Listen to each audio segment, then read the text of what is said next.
Magandang hapon po sa ating lahat mga kapatid. At ngayon naman po para sa tekstong tatalakayin po natin, inaanyayahan ko po ang bawat isa na tayo po ay magsipagtayo.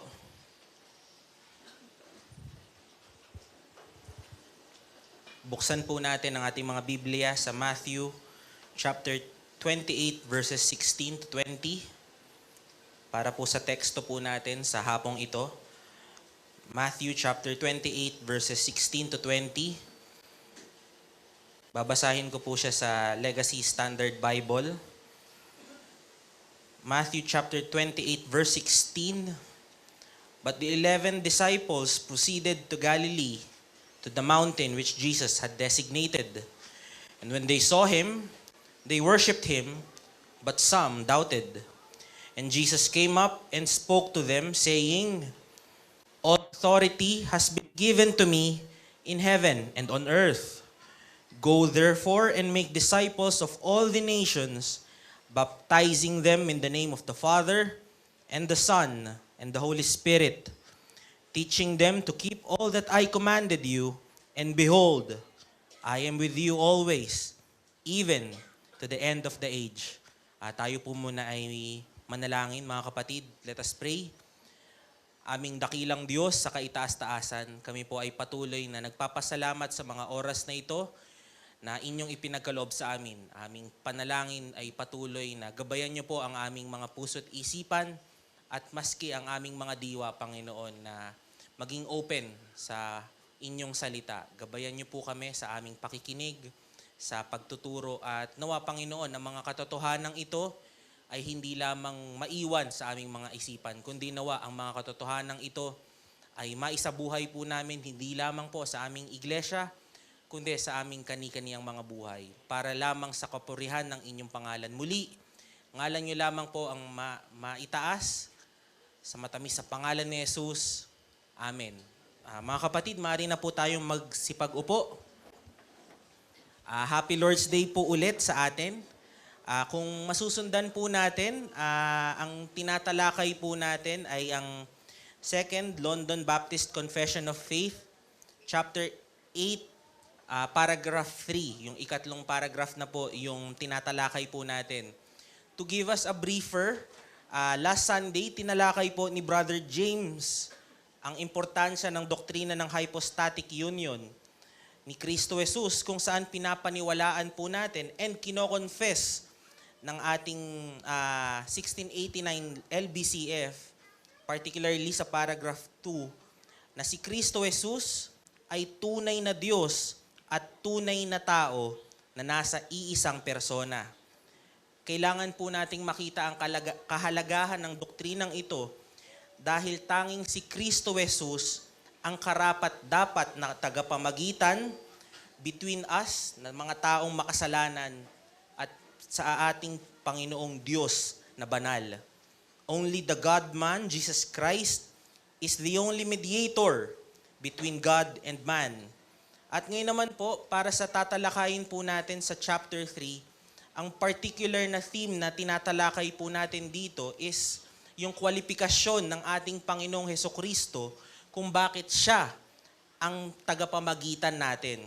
Pero before that, let me give you just a brief introduction. If I may use lang po, kung may familiar po sa inyo, kay Key and Peele, siguro yung mga millennials yung mas may kilala po dito. Sketch comedy duo sila. And then in a particular sketch, meron po doon na yung character ni Jordan Peele, kaka-champion lamang po nila sa basketball. And habang ini-interview siya ni Michael Keegan Key, tinatanong niya, anong masasabi mo na nag-champion kayo? Ito, sobrang galing ko. And then sinabi niya, ano pang mga gusto mong sabihin?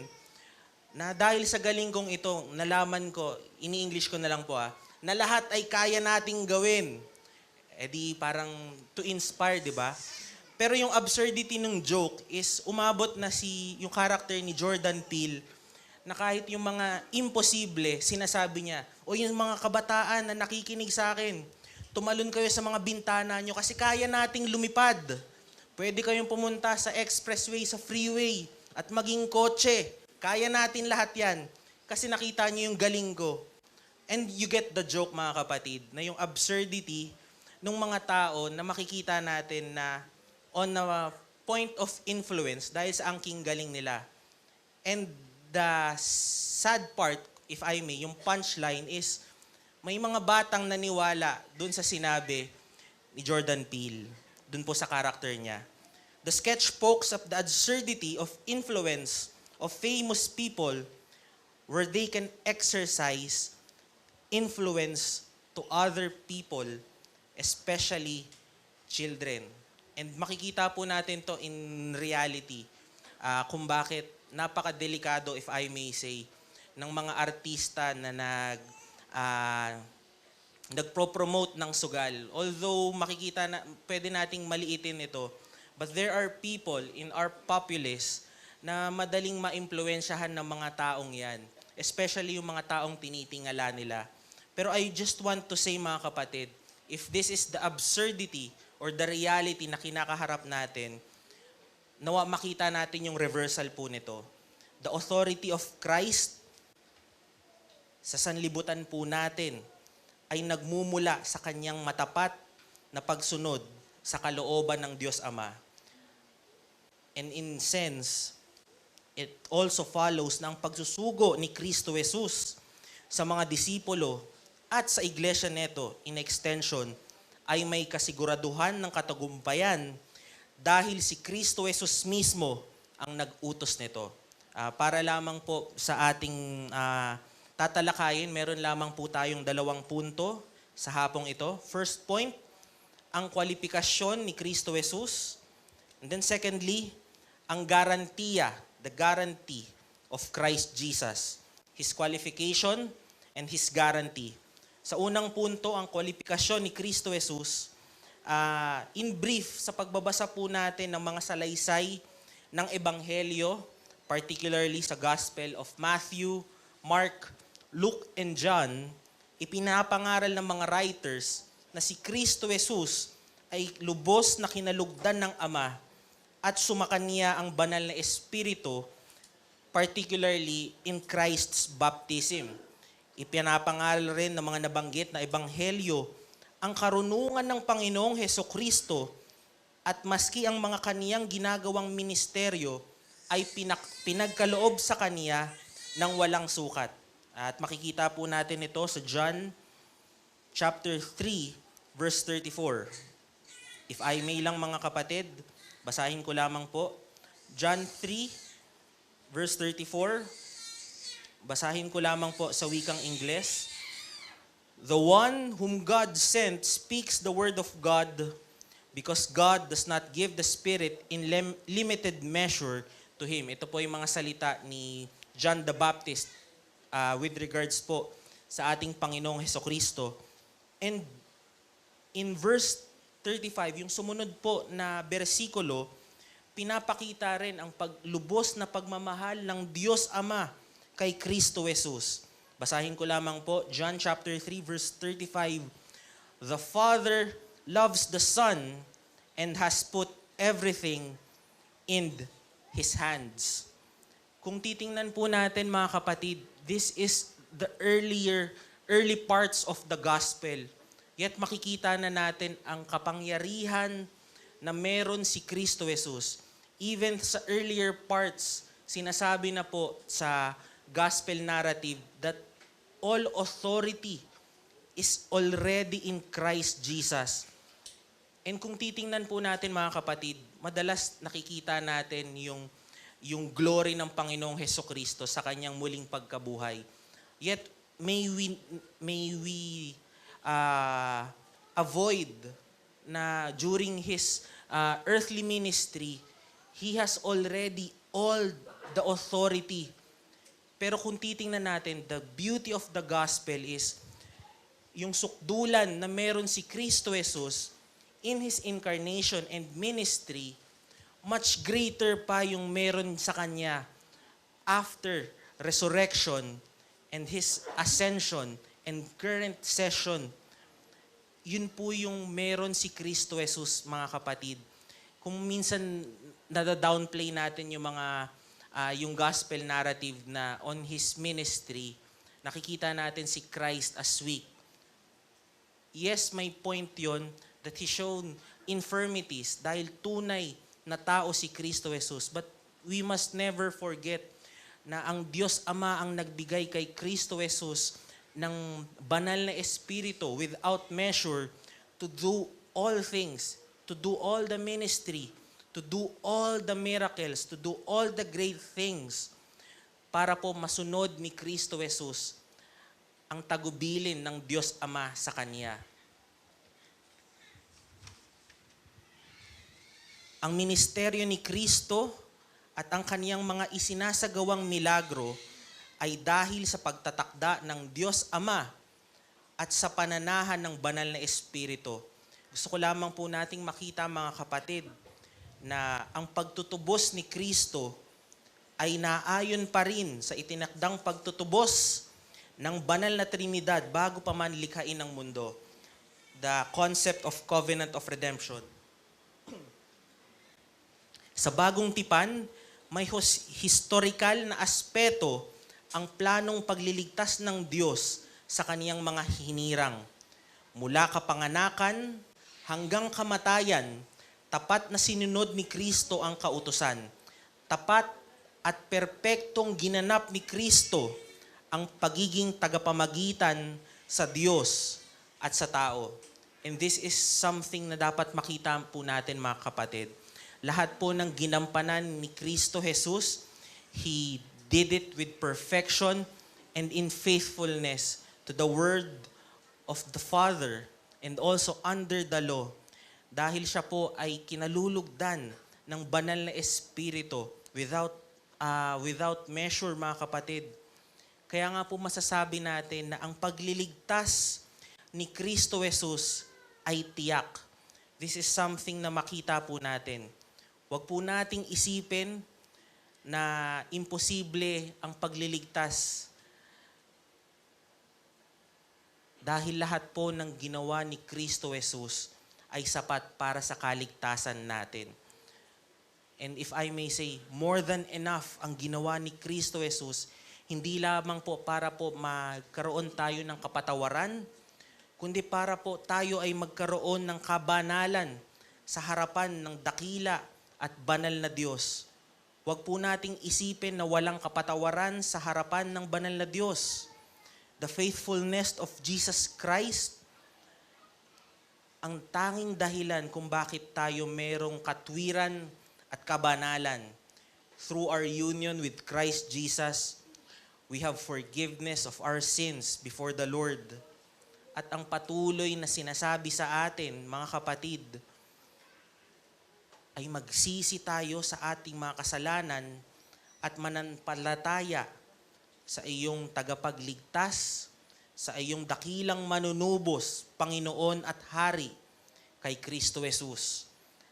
At para naman sa mga taong patuloy na pinagmamalaki ang kanilang mabubuting gawa at makamundong kabanalan, tandaan mo, kaibigan, na ang iyong kabanalan ay higit na marumi kaysa sa kahihiyan o anumang pagdurusa ni Kristo Jesus. Tanging ang paghahandog ni Kristo ng kaniyang buhay ang tanging katanggap-tanggap na handog sa harapan ng Diyos Ama. Kaya parehas ang mensahe ng Ebanghelyo para sa mga nakay Kristo at para sa mga wala pa. Lahat po tayo, mga kapatid, ay tinatawagan na magsisi sa ating mga kasalanan at patuloy na tumangan lamang sa iyong tagapagligtas at hari na si Kristo Jesus. Bakit po tayo kailangan manampalataya kay Kristo Jesus? Because only He is qualified to redeem us. Only Jesus Christ is the righteous one to be the sacrifice for our sins. Only His life is acceptable before the Lord. Anything else will be rejected. Anumang galing natin, mga kapatid, kung kahit anumang mga aplos ang naririnig natin sa mga tao dahil sa ating angking kabaitan, dahil tayo ay nagbibigay sa ating mga kapwa, yung mga good works po natin, although they may be seem good sa ating lipunan, pero apart from Christ, gagamitin pa yan sa atin, mga kapatid, bilang kahatulan dahil po sa ating pagmamataas. Dahil tanging si Kristo Jesus lamang po ang kasagutan sa ating kasalanan. And if Christ is qualified, if He has all the authority, makita po nawa natin, mga kapatid, kung lahat po ng otoridad ay na kay Kristo Jesus, then ano pang kinakatakot natin sa kanyang mga ipinag-uutos sa iglesia? At dito naman po pumapasok ang pangalawang punto po natin, ang garantiya ni Kristo Jesus. At babalik po tayo sa teksto po natin na nabasa sa Matthew 28. Sa nabasa nating teksto sa Mateo, madalas po nating naalala ang particular na part na ito sa pagsusugo ng mga disipulo na humayo at gawing mga alagad ang lahat ng mga bansa. Madalas yun po yung nagiging impressionable sa atin na part ng narrative na ito sa Gospel of Matthew, sa Matthew 28. Yung dulo, yung verses 19 to 20, na go therefore and make disciples of all the nations, baptizing them in the name of the Father and the Son and the Holy Spirit, teaching them to keep all that I commanded you, and behold, I am with you always, even to the end of the age. Nagkakaroon po tayo ng kakisigan na gawin ang mga bagay na ito without understanding na kung bakit natin to ginagawa, mga kapatid. And minsan, if we have the wrong intention to do all these things na inatas sa simbahan, inatas sa iglesia, we may fall sa ating pagsasarili, sa ating pagmamataas, sa ating pagmamayabang. We may see na yung faithfulness natin sa mga iniutos ng Panginoong Jesus, yung katagumpayan nito, maari po nating makita dahil ito sa angking galing natin, if we fail to see kung bakit may katagumpayan sa komisyon ng ating Panginoong Jesus. And ang gusto ko lang namang pong makita natin, mga kapatid, before chapter 28 is yung dark part, if I may say, yung dark part ng narrative. Dahil sa chapter 27 po, pinakita or inirelay, isinaysay ang kamatayan ni Kristo Jesus. Tayong mga mananampalataya na nabubuhay sa kumpletong paglalahad ng banal na kasulatan, alam po natin kung paano nalahad ang muling pagkabuhay ni Kristo Jesus. And yun po yung, kung if I may say, yung beauty na meron po tayo ngayon sa bagong tipan. We are living in the completion and the fulfillment of the gospel narrative of Christ Jesus. Pero parang if I'm looking sa eyes ng mga disipulo, sa 11 na naiwan ni Kristo Jesus, ano yung mga tumatakbo sa isip nila for 3 days kung saan si Kristo Jesus? Ito yung mga iniisip ko lamang po, mga kapatid, no? If I may. As the Son of Man who did all those great things, utterly defeated by death, yun kaya yung mga naglalaro sa isip nila na yung Kristong naghimala, ginawa ang lahat ng ito, sa dulo, tatalunin lamang siya ng kamatayan after niyang mapako sa krus. I'm only speculating on this one, pero alam po natin na hindi po doon natapos ang gospel narrative. The glorious gospel did not end on Christ's death. Sa muling pagkabuhay ni Kristo, una siyang nagpakita sa mga kababaihan na nagpunta sa kanyang libingan. And then pagkatapos po nito ay ipinahayag sa mga disipulo. Pero sa kabila ng makita nila ang nabuhay na Kristo Jesus, katakataka na meron pa ring mga disipulo na nagduda. Nung kino-cross-reference ko po ito, ibang account din po yung with regards po kay Thomas. Kasi both sa Matthew tsaka Luke, yung prior sa ascension, pinit yung 11 disciples ng ating Panginoong Jesus. Although may mga commentary na nagsasabi na possible na hindi lamang po 11 yung nakakita nung pag-ascend ni Christ. Although personally, I'm leaning na 11 lamang po talaga ang sumalubong kay Kristo Jesus. And what I want you to see, mga kapatid, is yung naging tugon ni Kristo Jesus nung nagduda yung ibang mga disipulo. Verse 17, and when they saw him, they worshipped him, but some doubted. Pero ano yung naging tugon ni Kristo Jesus sa pagdududa nila, mga kapatid? And Jesus came up and spoke to them saying, all authority has been given to me in heaven and on earth. Although the reality of resurrection is true, Christ pointed those doubtful disciples that He has all authority.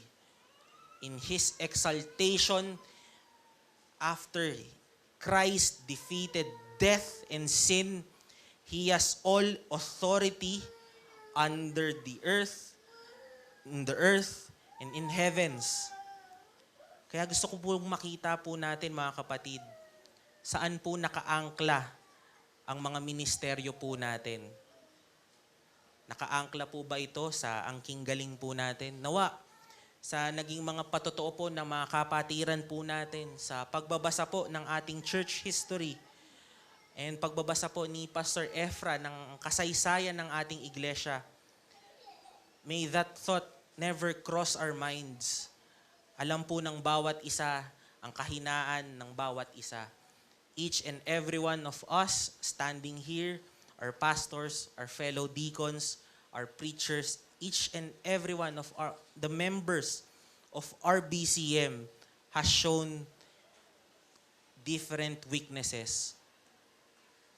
Yet, God remained faithful for His bride, for His church. Christ remained faithful despite our weakness, despite our doubts. Patuloy po na naging tapat si Kristo Jesus. And yun po yung makita natin, mga kapatid, na after makita ng mga disipulo na si Kristo ay nabuhay na nga muli at nakakasama po nila, they still doubted Christ. And minsan yun din po yung nangyari po sa atin, mga kapatid. We have the proper understanding of the gospel, yet when sin comes barging at our lives, pag hinaharap tayo, pag binubugbog tayo ng kasalanan, biglang nagdududa tayo sa kapangyarihan at otoridad ni Kristo Jesus. And ang gusto ko lamang pong makita rin natin, mga kapatid, is huwag po nating limitahan ang muling pagkabuhay ni Kristo na tila ang epekto neto ay tanging kaligtasan lamang ng mga makasalanan. And yun po yung naging isang diin kanina ni Deacon Aaron. Christ did not came to make new things. Christ redeemed His people and all in this world to make all things new. Christ's resurrection, ascension, and session on His Father's right hand exalts Christ's reign over heaven, earth, and under the earth. Lahat po ng pwede nating isipin, kalangitan, lupaan, at sa ilalim ng lupa, nagahari si Kristo Jesus sa kanyang muling pagkabuhay, sa kanyang pag-angat, at currently nakaluklok sa kanang kamay ng Diyos Ama. Lahat po ng otoridad at kapangyarihan ay nakay Kristo Jesus. And what is the sin I want to mortify sa atin sa mga oras na ito, mga kapatid? Particularly is pessimism in our ministries. Marahil halos lahat ng mga kapwa ko mananampalataya ay nakaranas ng iba't ibang anyo ng persecution or maski pagkabigo sa mga kanya-kanya po nating ministries. Nakaranas po siguro tayong makutya sa ating mga trabaho for standing firm to the Word of God. Maaring naging point tayo ng ridicule kung bakit hindi po tayo nagiging katulad ng mundo. Ngunit nawa kapatid, ang ating mga kahinaan at kabiguan ay hindi maging dahilan upang isipin na hindi magtatagumpay ang pagsusugo ni Kristo Jesus sa kaniyang iglesia. And this is also something that I want to see, to also share with you mga kapatid, na wag po tayong maging myopic sa ating pagtingin sa ating mga ministeryo. Na 1 or 2 years, minsan nakikita natin na tila yung mga pinagmiministeryohan ko, hindi lumalago. Yung mga ibang kapatid ko sa pananampalataya, ang bagal ng paglago. Pero mga kapatid, lahat po tayo mga kapatid, ang nananahan na po sa atin ay si Kristo Jesus, na exalted na nabuhay na nga muli sa pamagitan ng working ng banal na Espiritu. At kung ang bawat nagmi-minister po sa atin ay may ganong kapangyarihan dahil po sa banal na Espiritu, bakit po tayo panghihinaan? We may not see the fruits in our lifetime, pero I believe mga kapatid, that in the entirety of history, the church will triumph.